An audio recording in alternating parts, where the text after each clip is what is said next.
این کابینت هایی که توی تصویر دارید میبینید با استفاده از همین برچسبا خیلی شیک و برچسبامون عرض 60 سانت توی چند تا رنگ متنوع موجود هست. طرحش رو ببینیم، سفید های گلاس، طرح سنگ توسی، طرح چوبمون هم هست، رنگ‌های متنوع، طرح ماربل سفید توسی، طرح آجر، طرح چوب توسی و طرح ماربل میشی. کارا همه روی قوی و ضد آب و قابل شستشو. رول برچسب به این صورت باز میشه، این برچسبش هست کنده میشه و خیلی راحت شما میتونید بچسبونینش. اگر مسلوح هم بخواید ما در خدمتتون هستیم.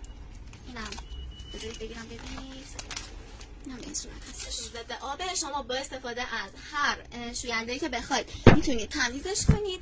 وابسته کیفیت هم خیالتون راحت باشه. اگر خواستین رنگ بندی کاملش رو ببینید میتونید به هایلایت برچسب کابینت مراجعه کنید. لطفاً این ویدیو رو سیو کنید، کامنت بذارید تا بیشتر دیده بشه.